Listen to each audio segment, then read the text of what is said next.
قبل أن نقرأ في الشرح أو في الرسالة ونبدأ بالشرح، ها هنا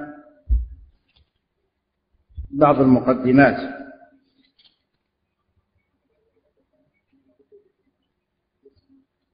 الأولى في التعريف بالصابوني رحمه الله، فهو الإمام المحدث المفسر الحافظ والفقيه أيضا. هذه أوصافه عند العلماء، ومن أوصافه المشهورة الواعظ، لأنه اشتغل بالوعظ بعد والده وكان صغير السن، ولقب بشيخ الإسلام لما له من المنزلة العظيمة في التوجيه والدعوة إلى الله وإلى منهج السلف الصالح. وكنيته أبو عثمان، ولقبه الصابوني لأن هذه أسرة قيل إنها سكنت في محلة يصنع فيها الصابون.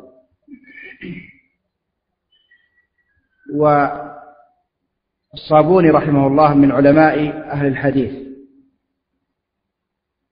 ومن المشتغلين بالتفسير والفقه، ولهذا ذكر في كتب التراجم التي ترجمت لعلماء الشافعية كالطبقات للسبكي.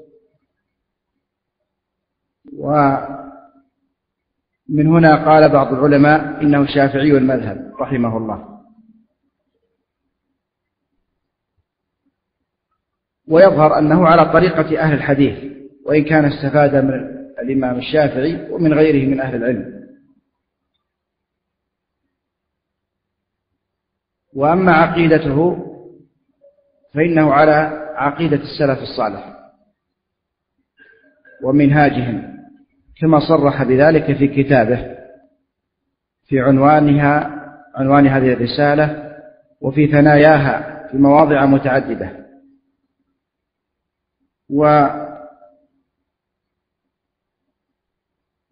وننتقل بعد هذا إلى ملخص عن الكتاب. هذا الكتاب فيه عدة أمور. الأولى بيان منهج أهل السنة والجماعة في أسماء الله وصفاته. المسألة الثانية التفصيل في بعض المسائل، في مسائل الصفات، مسألة القرآن واللفظ ومسألة الاستواء على العرش وغيرها. الثالث ذكر المؤلف الآثار عن السلف في اتباع السنن وترك البدع. بعد ذلك المسألة الرابعة أو الأمر الرابع ذكر بعض أمور الآخرة التي يؤمن بها أهل السنة والجماعة. الخامس ذكر الإيمان ومسائله.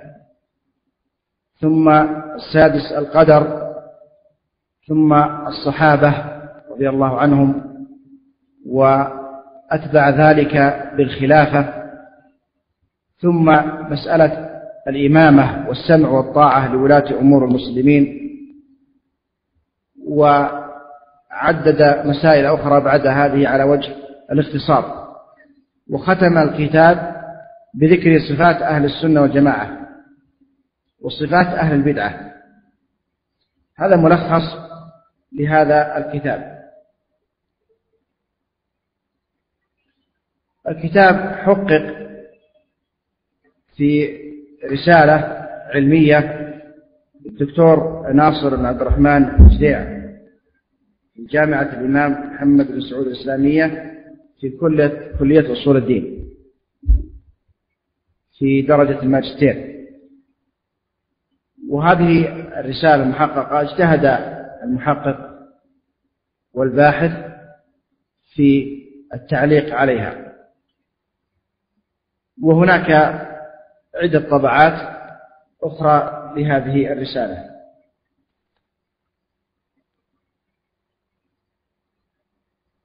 سبب تأليف الكتاب سيأتينا أن المؤلف رحمه الله كان قد عزم على الحج في الطريق، مر ببعض البلدان والتقى بإخوة له في الدين طلبوا منه أن يكتب ويصنف لهم هذه الرسالة، فأجابهم إلى طلبتهم. وهذا يدل على أن علماء السلف يحرصون على نشر العقيدة الصحيحة وتعليم الناس الخير في أي مكان نزلوا فيه، حتى لو كان مرورا يمرون بتلك الديار حرصوا على نفع أهلها وإصلاح عقائدهم وبث عقيدة السلف الصالح فيهم. هذا مقدمات يسيرة.